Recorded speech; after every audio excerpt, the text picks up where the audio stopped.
and the coldest day, January 28th, 1936. The folks had taken little Rosalie and little Weenie and little Denny over to the Mill Hill to stay with our Irish grandmother, Annie, while little Bobby was preparing to come into the world. And it was so cold, everything was at a standstill. The only fun we had that day, that the house burned down next door. And Rosalie was very efficient, and she would scrape the frost away so that we could watch the house burn. But of course, we didn't know hardly right from wrong, only 3 years old. And of course, the fire engine couldn't get there because of the swirling snow. The phone rang, I think then it was ring, ring, ring, ring, ring. 3 longs and 2 shorts, I think, was the ring over there. Remember those days, some of you? Yes. And the news came that little Bobby had arrived. Now, in those days, you couldn't put in an order. Now today you can say, oh, you're going to have a boy, we're going to have a girl. We didn't know really whether it was going to be Bobby or Roberta. And in fact,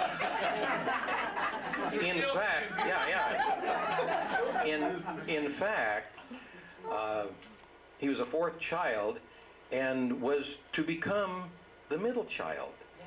Like me. But he never did and never has even come close to stepping into that middle child syndrome, has he? In fact, he grew up very rapidly because he had to. It was a kind of survival of the fittest. One of the early stories I remember when Bob was in diapers, and he was running around, and of course he was the fastest thing on wheels in those days, and probably still is, I don't know. But no. But anyway, some of the neighborhood ruffians were starting little fracas right out on our front, not lawn because we didn't have any grass in our front yard. And Bobby whipped off his diaper and went into swinging the diaper and quickly dispersed the crowd. He still does that. And I think he learned, at that very early age, that if you use a little combination of mind and brawn, you can control almost any situation, especially the clientele that he was working with up there, and all the cowboys and sheep herders. Shortly after he was out of diapers, he began to explore the community, and there were Bobby sightings all over. Now some of the brothers would go to around town, go down to the post office or whatever, and would stay and talk to people and listen a lot, like Terry that talks all the time. And but Bob would never stay in a place very long. And what we learned was that, and this was during the Depression, things were tough, that he was eating breakfast with Uncle Sam, and he was going and eating some of those hard sinker biscuits with Grandma Annie on Mill Hill, and then he'd zip off someplace else. And he was really the only one in the family that was eating well during the Depression.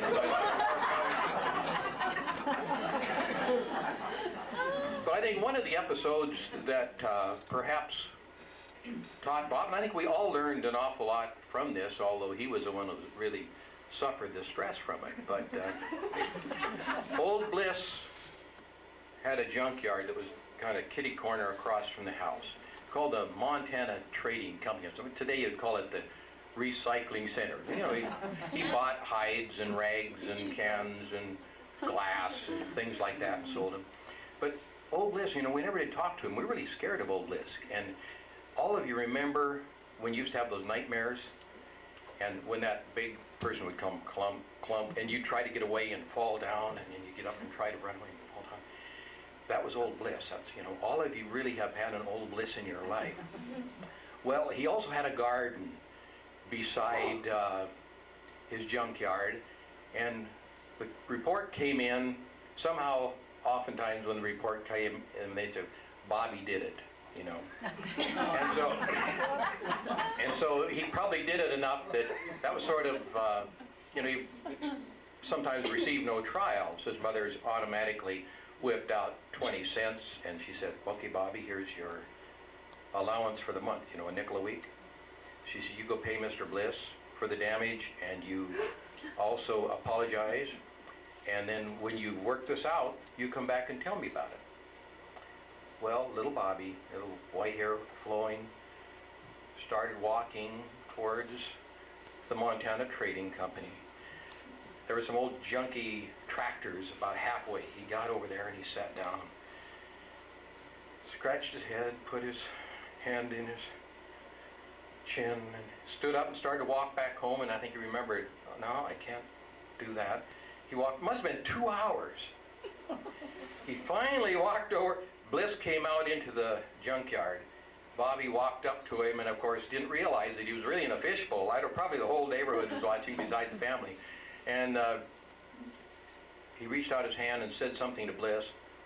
As I recall, Bliss touched him on the shoulder, shook his hand, and they went over to the creamery, which was right by, and had an ice cream. Oh. Now, True story. you know, there are a lot of, every one of you could probably say, well, that really all that proves is that junk men are a soft touch or something like that. But I think really that there were many lessons learned, and I really did. I really learned an awful lot about honesty and integrity there, and I was really glad that I was the one watching instead of what's going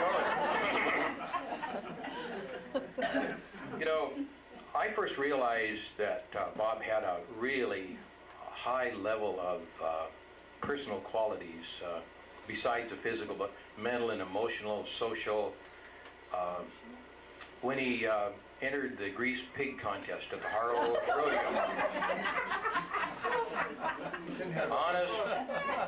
Honest, this is a marvelous story. It was in Melstone, or not Melville.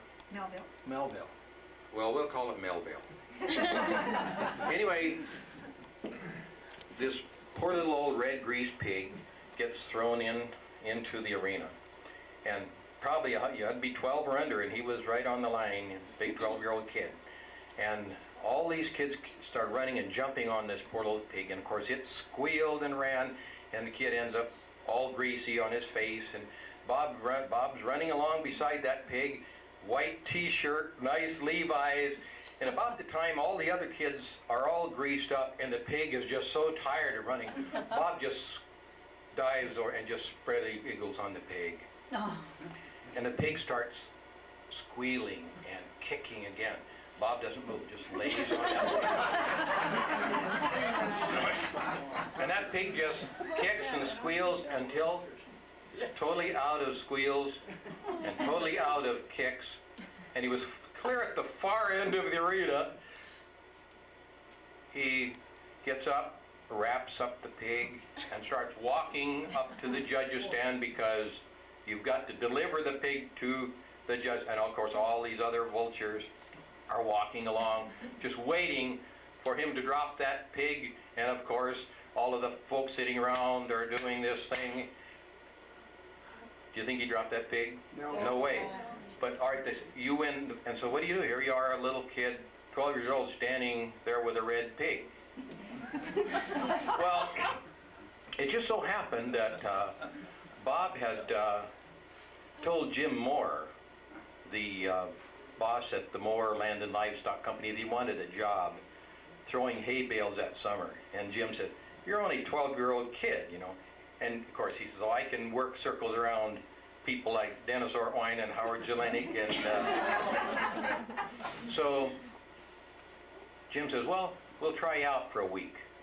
So he went out, and of course he pulled more than his weight, and ended up working the whole summer, so he had a place to take. Little Arnold Jr. Now, when we arrived out at the ranch, of course, there were quite a few litters of these red pigs, but they were all big pigs. And they were all called Arnold because, you know, the boy pigs and the girl pigs were all red, and they all looked alike. And that's when Arnold Palmer was very popular, so the boss named all the pigs Arnold. So, of course, this was Arnold Jr. Almost every night, Bob was not there when dinner started, because he was out there making certain that Arnold Jr. had his fair share in the trough. Oh. And so that's kind of his first real experience, almost like fatherhood. And he just really was. He was really, someone to care for. And he did it very well. Just one more, and I'll be history. Some of you may have heard a little bit about Bob's athletic career, and it really was kind of fun to watch, being the older brother. We oftentimes played football down on the courthouse lawn, and when he was only this high, he was running around and through most everybody, and of course he became kind of a little legend when he was just a small kid. One I remember in particular, when he was in the 8th grade, they started a junior high football league, and I went over with the team. I was in high school playing at the time, and went over with the 8th grade team to Big Timber, and of course the Big Timber sheep herders were the big rivals. And I don't know, this must be some kind of a record, because I can't remember exactly, but he touched the ball 9 times and scored 8 touchdowns, or I slipped 10 once. times. No, but it's really true that he only went down one time, and then they let some other people carry the ball and throw some passes and so forth, and then so they give the ball to Bob, and he'd go for a touchdown. So his father was there, and of course his father, he was a very humble fellow, like his sons. And the Big Timber coach after the game says, "That kid's phenomenal." He says, "He is just going to eat up that Southern Nevada Conference next year," talking about the high school league. And Dad said, We were in Montana. What did Nevada. Southern I say Nevada? Well, my gosh. How soon we forget. And so Dad said, "But he's only a freshman." And the coach said, "That won't make any difference." And it didn't.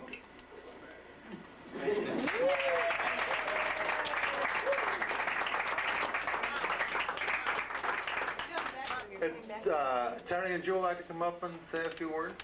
Terry?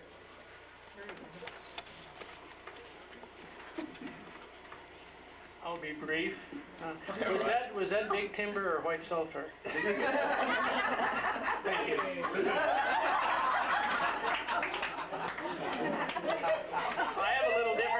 I have a little different perspective on Bob than Den.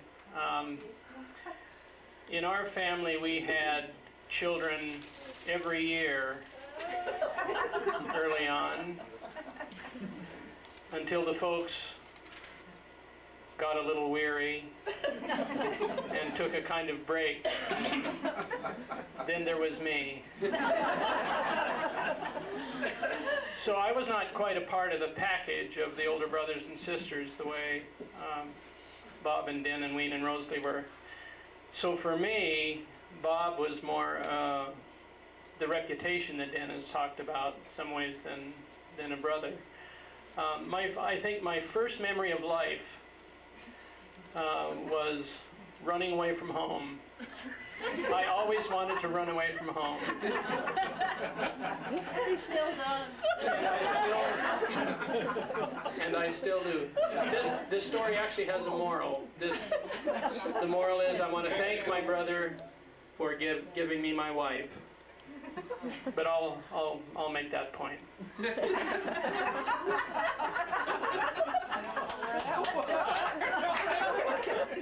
Just stick with me there. I might have been about 5 years old the first time I seriously decided that I should leave home. So I wrapped several peanut butter sandwiches up. I was never without several peanut butter sandwiches in these days. And ran up the hill toward the water tower. And I remember looking down the hill. Bob had come in pursuit. And I knew I was dead. I was running as fast as my chubby little legs would take me, and here comes this speed demon chugging up the hill. I was rescued and brought home. Never could outrun Bob. When I was 8th grade, I guess, maybe 9th grade. Bob was a senior when I was in the 9th grade. We went to Roundup to play football. Bob had the reputation Dan has just said he would have developed, which he did. He was the scourge of the conference. I was about 5 feet tall and weighed about 180 pounds. Having yet to make my mark on the athletic field.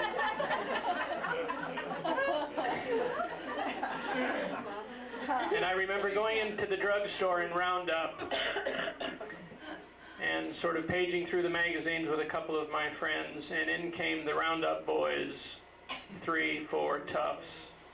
These were our bitter rivals. They were all over 6'4", averaged 240 pounds as I recall,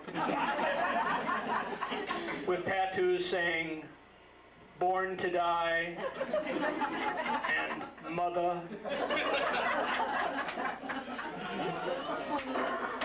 They saw the Harlow jackets in their store, looked us over, and said, "Where's port wine?"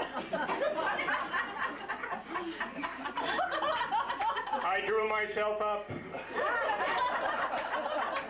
on my tippy toes, and in my clearest soprano voice, I answered, "Hi, port wine!"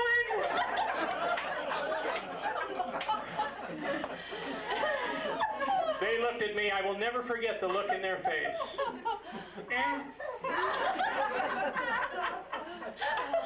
It was then I decided to leave home.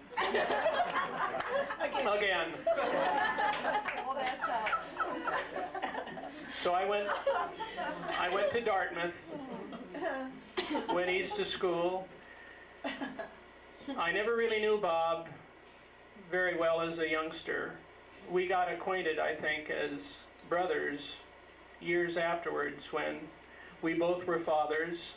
Some of us was a father a little bit more than the others.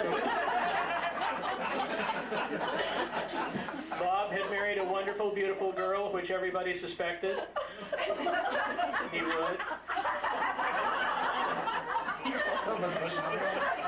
Well, he'd had a lot of practice. Oh dear. I married a wonderful, beautiful girl, which shocked everyone. And Bob and I got to be, I think, the very best of friends. And the years that we had in Indiana, when we would come up here to Racine, and Bob and his family would come down, and Seegerts would come over, were some of the greatest years of our life together. Certainly as brothers, we got to be good friends. But one image I will never forget of Bob, taking us back to the early years. Old Man Bliss, that Den was talking about, also had a garage across the street from us. And at some point, I'm not sure, whatever possessed us kids, we hauled a bunch of rocks up to the roof. It was a game that lasted only a very short time. The game was somebody would stand up on the rooftop with a garbage can lid as a shield and throw rocks down at the kids below. The kids below, maybe 10 or 12, would all fire rocks back up at the person on top of the garage. We may have only played that game once. But I do remember who was on the garage, the quickest and the fastest, dodging them as fast as they could come, which I suspect he will do again tonight.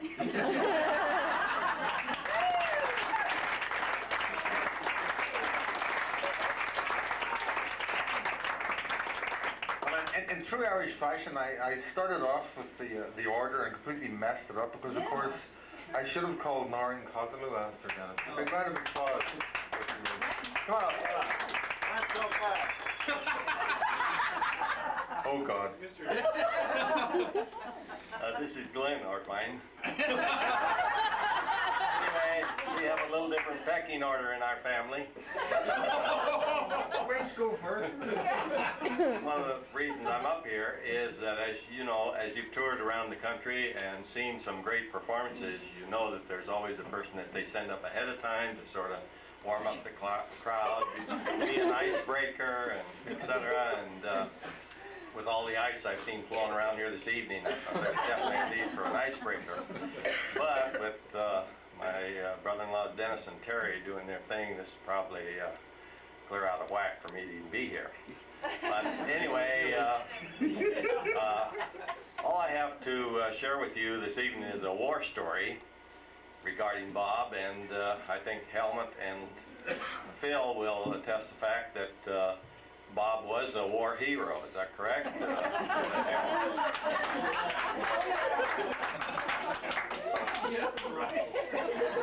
Anyway, Bob has many medals from that, and you'll be able to view those later on this evening, or if you have the time, you can ask him personally. Anyway, it seems that Bob and some of his fellow officers were, had an occasion to be in the latrine at the same time and using the urinals, and so as some men tend to do when they're at the urinal, they tend to glance, one way or the other, and one of Bob's friends noticed that Bob was circumcised, and so he mentioned to Bob, he said, "Gosh, I see, noticed that you've been circumcised," and he said, "That must have really hurt."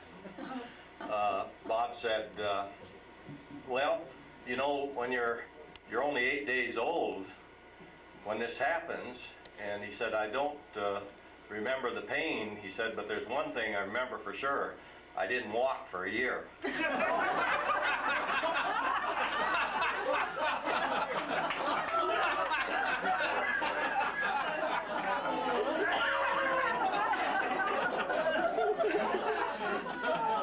It's my pleasure to introduce the next performer, who you will, I'm sure, will appreciate, Bob's sister, Racine.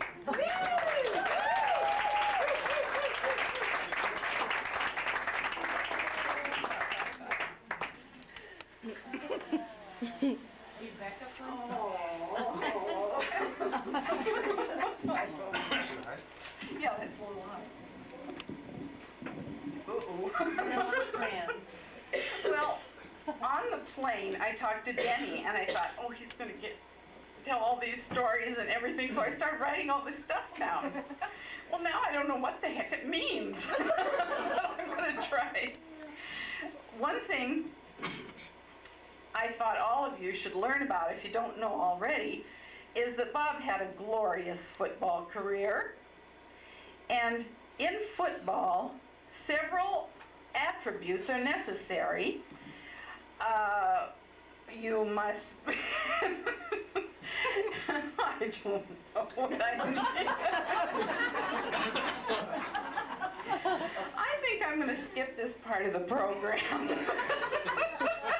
have a lot. If you don't know what to sing it. I'll tell. Hey, are you done with football? Dad will get up. Well, yeah. No, can I just add one, if you're done with football, you're not my supposed to. favorite football story though, Oh, I mean, I God. won't get to it later. I did play football. Can you hear And in high school, Grandpa Story, my mother's dad, had never, his boys played, he never went to a game, he never went when Den played, he never went when I played. I was a senior, and finally I said, "Grandpa, wouldn't you come to a game?" So he came to a game, and in Harlow, we played on this cow pasture, and the crowd went, wherever the ball was, all the crowd was right there. Nobody sat down, everybody moved with the ball. That's all, we're playing probably a roundup or big timber. And this guy goes flying around here, and I'm the defensive back, and I'm coming up to get this guy, and there's Grandpa, just standing there on the sideline. I got this guy watching with one eye, and the other saying, "Grandpa, get out of the way." Next thing you know, ass over teacups, this guy, myself, and Grandpa are in this big pile. And he gets up, and his glasses are hanging off his ear. And I said, "Grandpa, are you okay?" And I dusted him off and things. Old Coach Williams is over there, Jesus Christ, get back in the game, you know? For those who remember Coach Williams. He had to be from Harlow, I guess. But later that night, we were playing pinochle. Grandpa hadn't said anything. He moved kind of slow in old Missouri. And I said, Grandpa, what did you think about the ball game? Well, I don't know, he said. I was trying to figure out if it's better to be on top of the pile or on the bottom.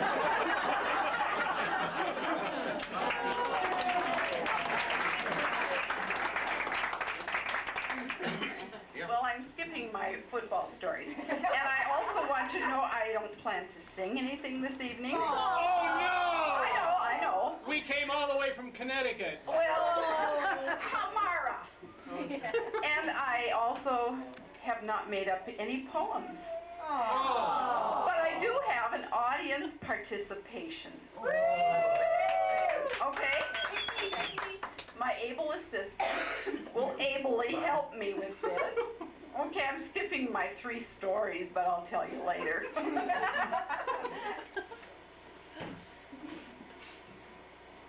you turn that off just so it's not on? Turn it on. This is a birthday card, and it doesn't fit in a suitcase. We had a heck of a time getting it here. This is a birthday card for Bob, and I'd like you to go along, read along with me. Higher. With expression. Okay, can you see it? Bob is 60. Okay. Bob 60. Let's all snicker. On January 28, 1936, a starburst and a run. Baby from the Milky Way. Question mark. Milky Way. Mom made sure you ate your Idaho spuds. Now, the thing is, they do make goobers, but only in the summer.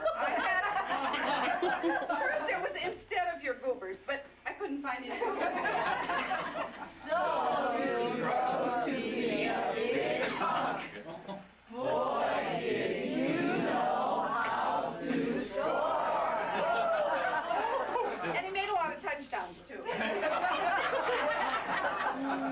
You had several sweethearts. A few were heartbreakers. And also, I couldn't find the pom-poms. You're supposed to they could really shake their pom-poms. Then you met Bobby, that hot tamale, and took her for a stroll. Now you take her on a shopping spree. Congrats, sugar daddy, on your sugar babies.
Okay, so you are chunky,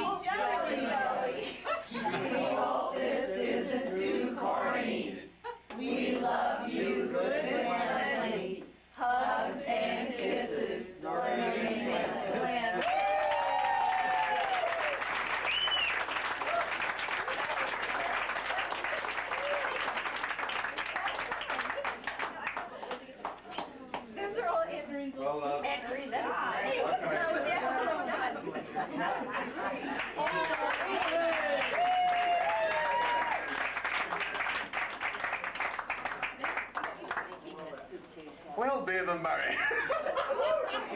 That's a hard one to follow. You want to come up and say a few words, Dave? Very. Come on. Yeah. Do you have anything? Go. Yeah. Catherine's wild about that. Barry, you son of a gun.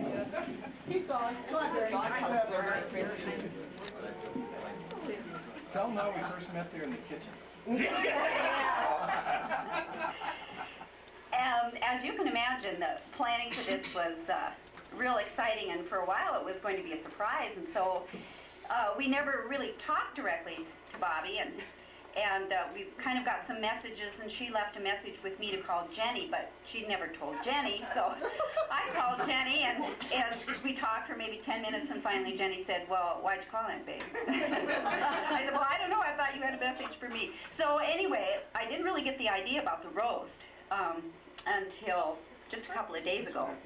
And I mentioned it to Catherine, and she said, don't worry, babe, there'll be plenty of people who have plenty to say in this family. So we really don't have any prepared words. But I did think of a couple little things I wanted to say. My earliest memories of Bob were him playing football and basketball.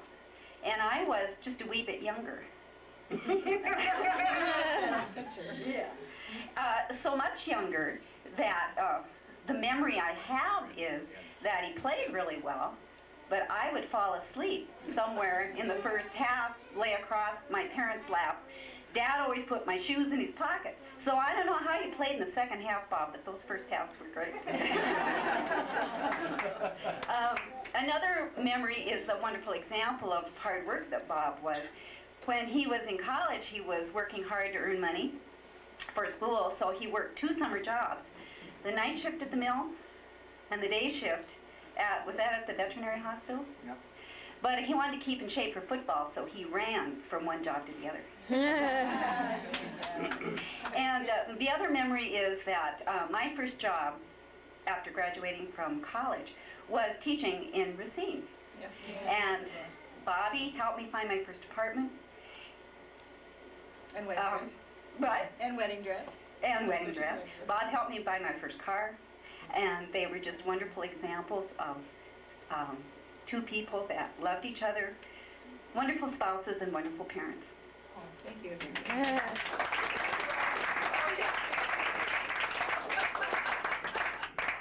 I think I was the latest in-law to come into this family, and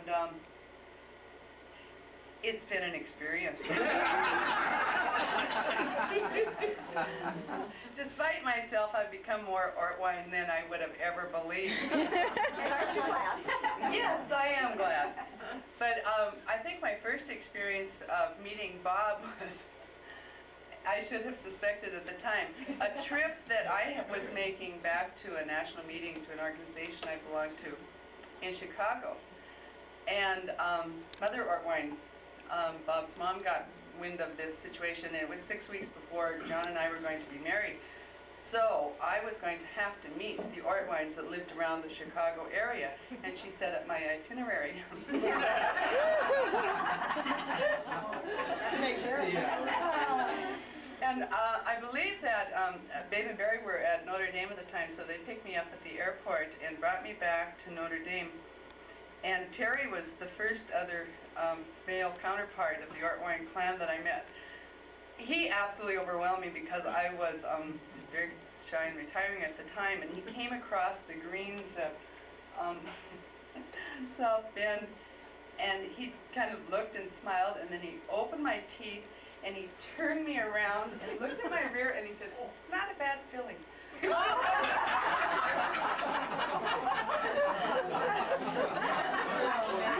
so ashamed of myself. Then I came up to Racine, and I was telling him my encounter with Terry to Bobby, and I said, "And you're the last male Ortwine that I'm meeting," and he just kind of smiled at me like, "Just wait." I've been waiting, and it has has only turned out to be a wonderful big brother image and best friend. Thanks.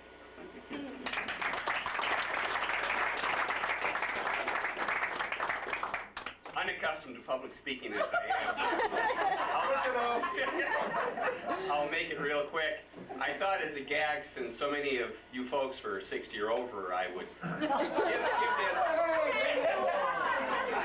give this in the mother tongue and give it in Latin because I'm fairly literate in Latin. Then I thought, well, that might get Bob frustrated in reading, make him feel old, so I didn't want to do that. But speaking of Latin, I was driving after Babe told me I was supposed to say something. This evening, as I was driving to Helena early this week to attend some legislative council meeting, it dawned on me that one of my favorite authors is a deceased individual by the name of Cicero, who lived long before Christ. And he wrote two very important works, which have been utilized by Aquinas and subsequent philosophers. But the two works were De Senectute and De Amicitiae. De Senectute is a discourse on the pleasures of growing older. De Amicitiae is a discourse or a pamphlet in Cicero's time on the joys of friendship. And I guess I could discuss either one, but the joys of friendship far outshine the joys of growing old, which Bob isn't. I've known Bob for 27 years. He helped Babe and I through law school and many other hard times, and we certainly appreciate it. Thank you.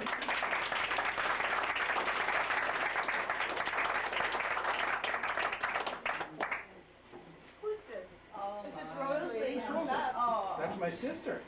And Rosalie couldn't be with us tonight. So but did she send this? She sent a story along that said that all she could remember about Bob was when she was about 8 and Bob was about 4, and Grandma chased him around the kitchen table with a fly swatter all the time. Yeah. Maybe that's why he became such a good football player. Bobby, I think you read my speech. But that's Rosalie. With her first 2 children, she went on to have 4 more children, and they still live in Montana on a ranch. And she's the oldest in the family. Right. Yeah. I believe the next set of slides refer to all the old college girlfriends that Bob had. But we knew that you didn't really want to see those. Jim, are any of them here? Well, I'll let your father answer that. This is Bob in his freshman year in medical school. This is about the time Bobby saw him. Chased him for 2 years before he must have slowed down enough to let her catch him. That's my mom and dad on the right. And that's Bob's mom and dad on the left, and Bob and I are in the background. And this was taken the night before we were married at our farmhouse in Bernaska. Okay, I believe the groomsman, John Broccoli, has a word. Do we have the tape recorder that we're supposed to use? No. Okay. Well, maybe we'll go off that later. Okay. These are the groomsmen. John is second from the left. He did tape a message to Bob that we'll have to play to Bob, I guess, some other time. Dennis Ortwine's over here on the left. These 2 other guys over here on the right are 2 of Bob. These 3 guys came from Montana with Bob to Nebraska to Creighton University, and they all went to medical school together, pre-med, internship, and some of them stayed there for residency, and went back to Montana. That's my brother Martin right next to Bob, and that's Bob. Okay, I think it's... And there we are, ready to leave on our honeymoon.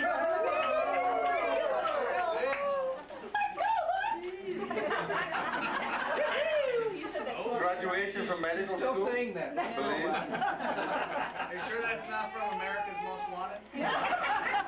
Well, it'll probably get worse. This is medical school graduation. Followed by our first baby. There's more girlfriends. This is Fort Dix, New Jersey. Hey. Wow. Ryan again. Wow. Brian, where are you? Come up here and stand beside this picture. And this is the part where Phil can probably tell us where we struggled through fellowship in pediatrics together. I didn't. They did. Would you like to say a few words, Phil? A very few words. I have so many wonderful memories of Bob, and of course all the other people. This period of our lives was very stressful. We didn't know what was going to happen next. There was this terrible conflict that was growing in Southeast Asia, Vietnam, and we hadn't volunteered to be in the military. Especially Bob and I we weren't really soldiers at heart. We were pediatricians, and our goal is, of course, to try to help children and to make people feel better. And it wasn't exactly the goal of the U.S. military at the time. So we spent a lot of time together. I still remember many of the nights with Bob and Bobby and young girls at the time, bouncing them on my knee from time to time.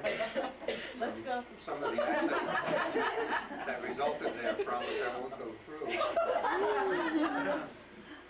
We hold Phil responsible for potty training Jenny Ortwine. I learned a lot about child development and potty training from that experience, but I was very thin when I got into the Army. But the Ortwines fed me so well I had it's sort of stuck with me ever since, so I appreciate the Montana food and the Nebraska connection and all that wonderful nights of talking and learning from each other. And here I was, a guy from Brooklyn, getting to know people from Montana. It was just a wonderful period of life, stressful and exciting, and just an amazing time that I'll never forget. And I'm really very delighted to be here tonight.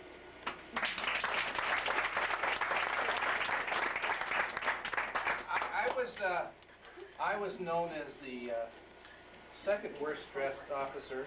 And Phil's excuse was he had to take, wasn't your dog's name Hans? Hans. Yeah. He had to take Hans for a walk every morning. That's why his shoes look that way. That inspection.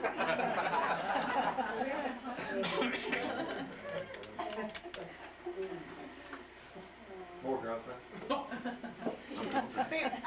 I have one apology. I don't have any pictures from Great Falls, or otherwise known as Cold Balls, Montana. So that's supposed to be. Then we were transferred to Bangkok, Thailand. Don't you have a helmet here? Yep. Yeah. Helmet. Helmet gonna say a few words? Oh, sure. Why not? No, I think He has lots to say. you're a very hard act to follow. So well, I just would like to describe to you how I met Bob. There you go, right there. We all, as you know, we all didn't volunteer, and yes, that's how I met him. But a little bit different. I remember he had a mustache at that time. Yeah. Really? And I came off the plane on Christmas Eve from the officers training school in Fort Sam, where they teach you all the things how you behave as an officer and how you worry about the tropics. And so I came off the plane. The fellow who was supposed to meet me didn't show up, and they unloaded me on a hangar at the airport in Bangkok, and there was the first mosquito buzzing. And I thought I got malaria, right? But anyway, then I settled in the hotel, and then whenever I had to show up, I don't remember which day it was, I had to meet the commanding officer, and I never had done that before. And they teach you how to salute and all these things, and I was really intimidated meeting the commanding officer. Well, and it turns out Bob was very relaxed and sort of made me feel at home. That was very nice, but then the next thing happened is I was also very full of myself at that time. I just finished a fellowship at the Mayo Clinic, and I thought I was God's gift to medicine. and in the military, I was an internist, and in the military they put you down, you do everything. And I was not about, I wasn't about to see pediatrics or to take pediatric sick calls when I told Bob that. And he sort of played his mustache and had a few kind words with me, and I took sick call like anybody. But then he also made me welcome in Bangkok. The next memory I have is going on a Klong ride with the Ortwines, and there were 5 kids, and most of them are, they're all here right now, but I remember them, and they were little, and we rode in a boat on the Klongs. That's the next memory I have from our time in Bangkok. And then I think we had sort of a year together in Bangkok. And then fate would have it that by chance I ended up in Milwaukee, and there we are. And it has been a good friendship ever since. Yeah. So thank you, Bob.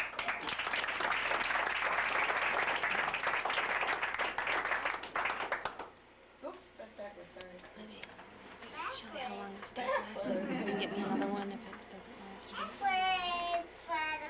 Well, this is when Bob returned to practice and turned into Glenn Campbell. I thought I was Kramer. Kramer, right. Judging by those But sideburns, maybe he's it's taking Rob. care of their kids by now. This was his partner who said, here's your desk. Here is your nurse. Go to work. Yeah. Or maybe that was Roger. I think we have Joe, Dora, and Sandy here this evening. Is that right? Yes. You guys want to come up and say a couple of words on the first impressions of this Glenn Campbell lookalike who was in your midst? Like, sing a song. There they Oh, are. there they are. Big round of applause there.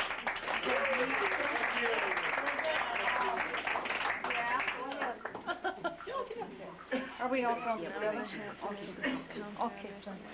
Yes. 46 Yes, I'll go first because I won't be any good by the time I get to I'm not very good at this, and I always said I wish there was a trap door underneath me. So We're going to read that. There might be one. So I met Dr. Woodwine in March of 1969. Mrs. Bruno came and introduced us when he came to the clinic, and I think we started out that day to work, and I said to him, I don't know anything about pediatrics because that was not my favorite department in training. And he said, well, we'll learn together. Well, he learned, but I didn't.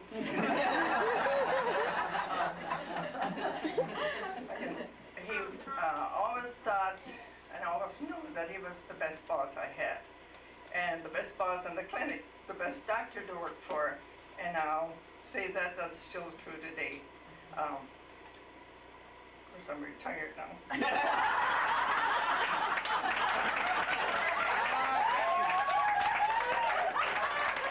Yes, it's still true. You're still on the payroll. When we first started to work, Dr. Ortman was on call 5 nights, 7 nights a week for weeks at a time because Dr. Graff, of course, had been the only pediatrician there for a long time, and so he was really broken in very well. Another thing he did to me was he teased me about the backwoods of North Dakota. That's where I was born. But I always told him that Montana was a little bit farther back.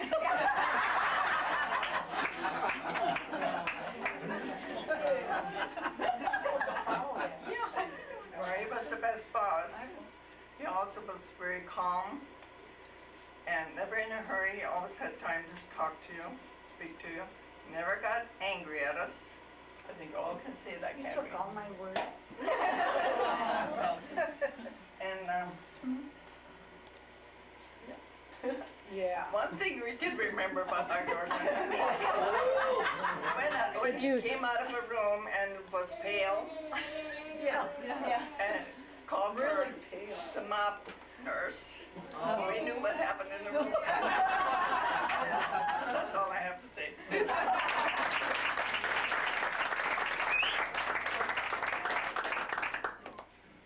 Well, I met Dr. Ortwine for the first time about 15 years ago, and I'm a nurse practitioner, and some people probably still don't know what that is. And at the time that I met him, I also met Dr. Graff and Roger Laycock, and I was looking for a job. I was interviewing with them, and so they were nice enough to take me to the chart room for lunch, and we were all sitting around the table, just kind of talking and getting to know each other, and Dr. Ortwine leans over to me, or you know how he can cock his head and look out the corner of his eye, and he said, now, just what does a nurse practitioner do?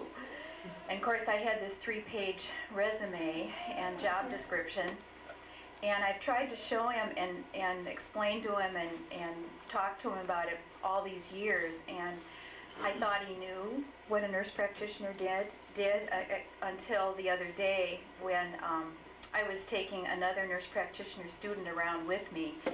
They're working with me now that I know everything, and whatever that may be. And Dr. Ortwine looks at me again out of the corner of his eye, and he said, "Now, just what is it that you do?" But he's been the cornerstone. He really has. He's been very, from day one. It's just been, he's always been there to support, and it's been appreciated. Whatever it is you do.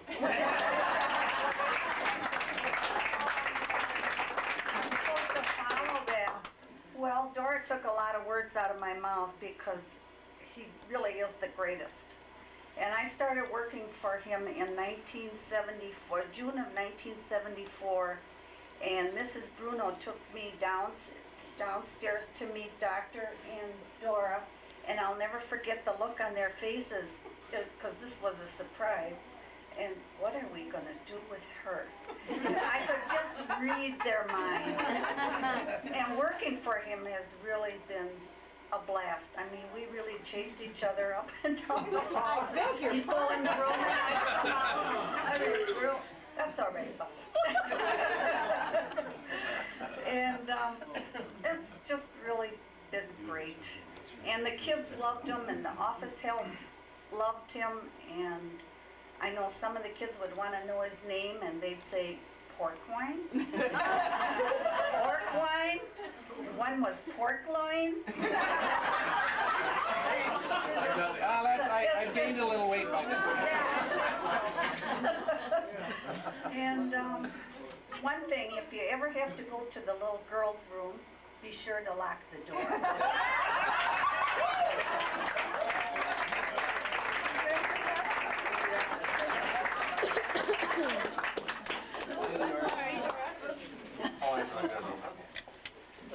Oh, later.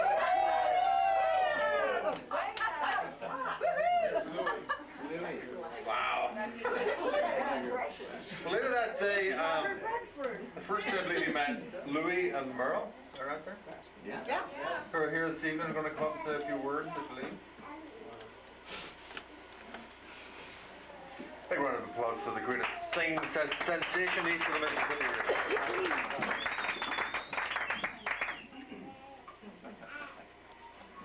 That's got to be you on the left, isn't it, Bob? Well, the first time we met the Ortwines was probably in 1969 when they first came to Racine, and we had some great times. I remember Bob and Bobby had this thing about raising St. Bernards. They loved these St. Bernards, and they must have 19 St. Bernards. And, you know, these St. Bernards are a pretty big dog, and they tear that tether away pretty rapidly. And so this great big St. Bernard, instead of going east towards the lake like he should have for a good swim, would go right out to Highway 32 and immediately get knocked off. So after, I think 19 or 20 St. Bernards, Bob and Bobby gave up the St. Bernards and decided to have more kids.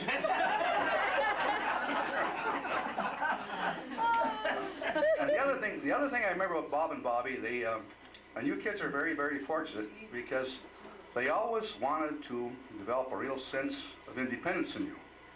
And I can see that now. You're all very independent kids. I remember one night at our house, all the Ortwines were over dinner, and Artie was about 4. And Bob said, now Artie, you can't go home until you find your rubber boots. So 3 days later, Artie walked around our house, and I'm not sure if I took him home or if Bobby came and got him. Anyhow, that's how you develop independence in kids. We had a lot of good fun, a lot of good times, and I think Bob, coming clinic, brought a keen wit, a real youthfulness, and a real cheerfulness in the clinic. I know that we all appreciate his coming, and we hope you're with us for another 30 years, Bob. Oh, yeah.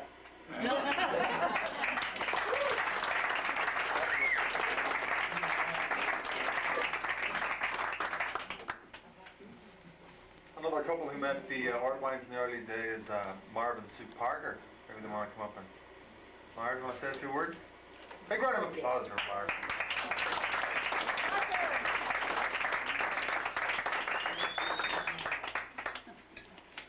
They have props. Oh dear. Not many. Yeah. Susie, would you want to go first? Susie usually, as you know, Susie usually speaks for both of us. But I'm not much for roasting. I've never thought of that. I've always looked at Bob as a real good friend. I can't think of a lot of things to roast him about. But you know, Bob, we never knew you when you were a football player or a basketball player.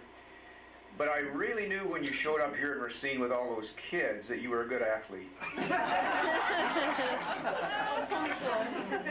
But we have enjoyed the relationship over the years.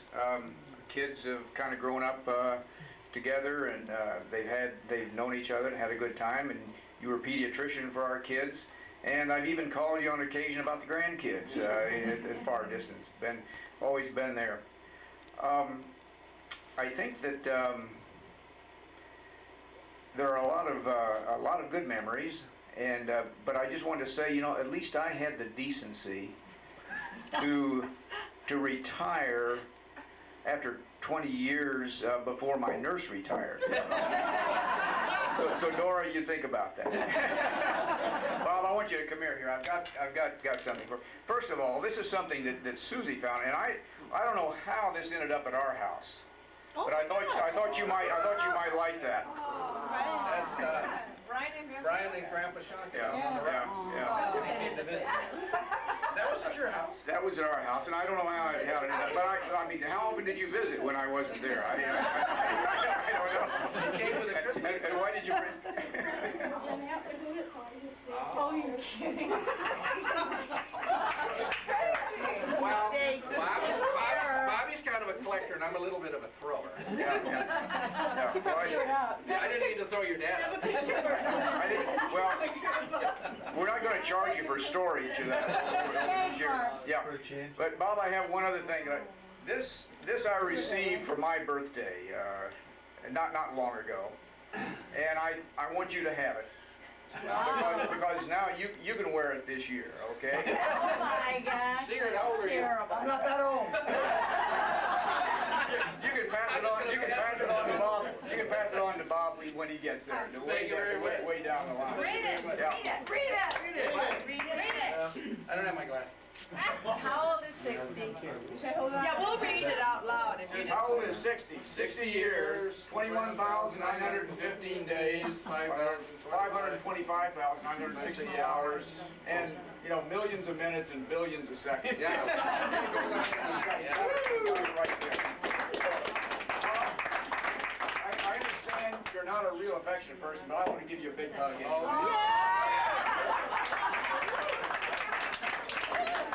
Nicely done. I thought he'd kiss him on the lips.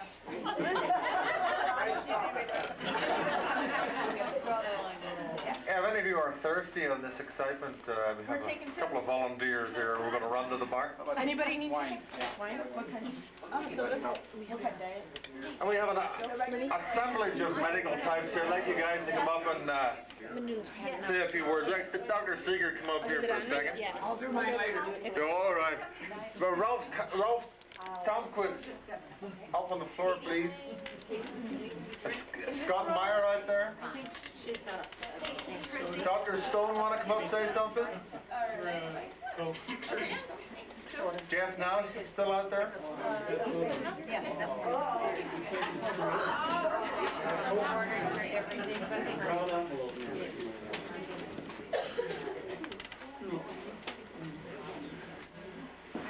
As we've learned already tonight, there's an awful lot that goes into a great man. And all of us can learn from studying him and the way he handles things.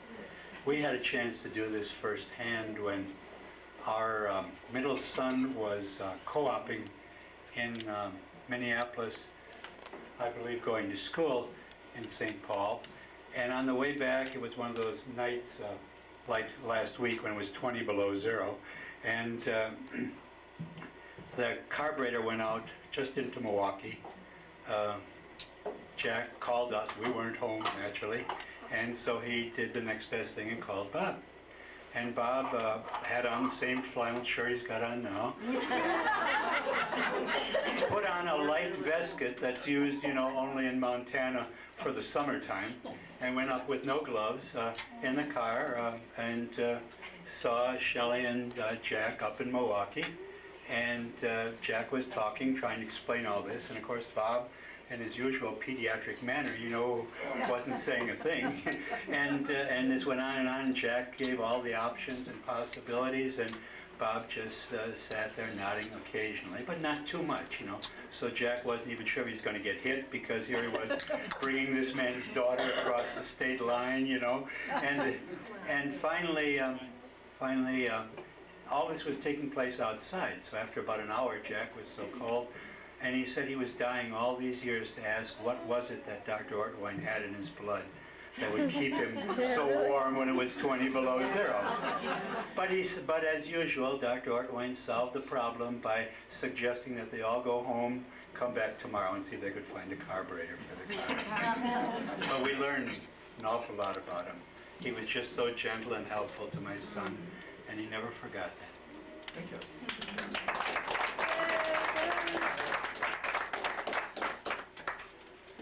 Well, I came to Racine, joined the practice in 1984, I guess. And I guess this was around the time where the common rumor was that they'd only hire a pediatrician if you had red hair. As noted by John Glassby. John Glassby, Jim Hanna, myself, Bob. Used to be, huh? Reddish, yes.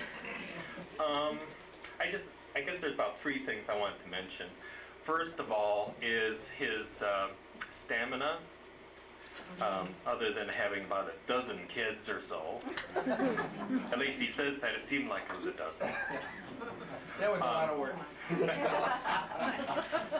But Somebody's got to do it. there was one time where I wasn't a witness to the activity. I was in Chicago at a conference, and I believe Steve Fox was ill at the time. Al was had the day off, and it was Jim Hanna and yourself in the office. And this man saw 109 patients in the office in one day. That's good, because I went out and spent all his money that day. Because they needed to be seen there. And remember Bob saying that Dora didn't do too bad. She kept up with me that day.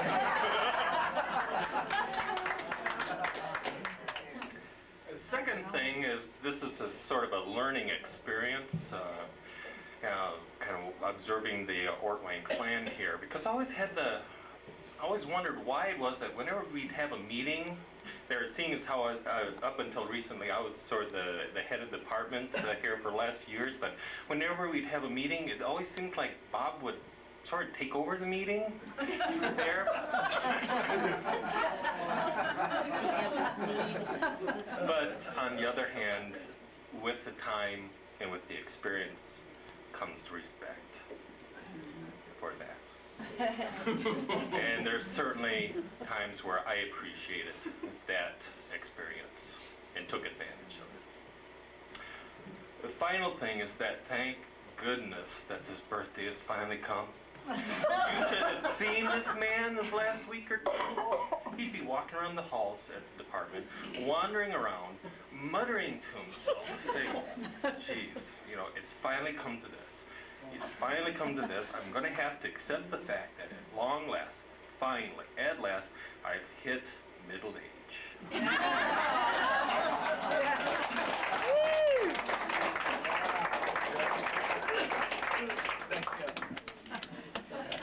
I'm Jeff Nelson, I'm the youngest of the partners for Bob.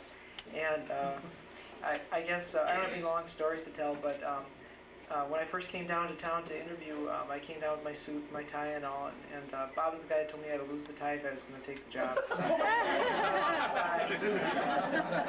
And Bob's really been a big help to me in starting up my practice, and he's the guy I ask all my political questions of, and he's really been a source of advisor. it's really been a source of wisdom and a friend, and I'm glad to be here tonight, and happy birthday, Bob.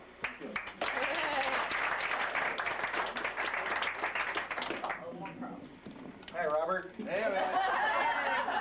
Oh dear. Oh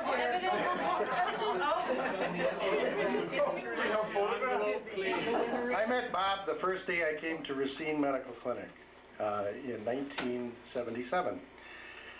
I was sort of recruited in an odd way. I'd been looking for a job for about a year. I was in the military for 8 years, and I had interviewed at Gunderson Clinic. And they have a very interesting way of interviewing, and you have lunch with 4 doctors, one of whom's a psychiatrist. I found that out after the lunch. And he didn't say a word. He didn't ask any questions. He just sort of looked at you. You know? Ralph can appreciate that. And then I interviewed at the Medical College of Wisconsin. And Dan McCurdy, a rheumatologist, was chief of medicine, acting chief of medicine at the time. And he sort of tries to put you through the academic paces. And I found that a little uncomfortable at that point. So I decided that I would just sort of move to the area with my wife Judith and our 2 children. We have a farm nearby, and so we moved out to the farm. And I waited about 3 months. And we moved here in September, and I waited till like late November to look for a job. And one Tuesday morning, I went into the the Burlington Clinic, and asked if Leif Erikson Sr. Was around. And he was there, and he was smoking big cigars. Doctors used to smoke big cigars then. He was smoking a big cigar, and I told him what I wanted to do. I'm a medical oncologist by training, and I told him what I wanted to do. He said, "This is a family practice town, boy." He said, "You want to do that fancy stuff, you're going to have to go to a big city." And he said, "Let me call my friend Ray Skupnavich over there in Racine, and we'll fix you up." So he called Ray Skupnavich, and Ray said, "Oh, we got one sort of like that. His name's Parker." Marv Parker. He said, "Let me patch you through." So he patches me through to Marv, and Marv says, "Well, you know, my day off is Thursday." And he said, "I make rounds in the morning. Why don't you meet me about 10 o'clock over at St. Mary's?" So I met Marv, and he toured me around, and I was real impressed. He took me through the clinic, and lo and behold, 2 of my fraternity brothers were there, Bob Siegert and Bob Schaefer. I thought, geez, this can't be too bad a place. Those guys were they were a lot of fun, you know. And then he says, "Well, you know, Ortwine's off today too." And he said, "Why don't we call Ortwine and see if we can go over there and talk to him." So we came over to this house and had lunch in the dining room. And that's where they recruited me, in the lunchroom of Bobby and Bob upstairs. I probably shouldn't have come because several things happened after that Bob sort of took control of me, I think. Sort of a slave. I probably practiced maybe a year and a half, maybe 2 years, and Bob came up. You know, Bob was a big volunteer. And he was a real organizer. He still is a real organizer. And he came up to me one day and he says, "You know, we have this fundraising event over at school." And he said, "You know, you'd be really good at this part, I think, you know." And I said, "Well, what is it?" He said, "Well, you just put a dress on and you do a little dance, you know." So for the last 16 plus years now, I've had this picture sitting on a table in our living room, and it's sort of it's not really a very flattering picture. And it's sort of been puzzling to me. How could anybody have talked me into doing this, you know, all these years? Very carefully. And then last year, those of you that went to Bob's birthday party last year got this invitation with Bob dressed up sort of as a Scotsman wearing his underwear. And then it all clicked. It wasn't really the 3 of us that were up there dancing. This was really Bob Ortwine. And look at this. The picture means a lot more to me now. This is Bob Ortwine. I got a few more to pass around.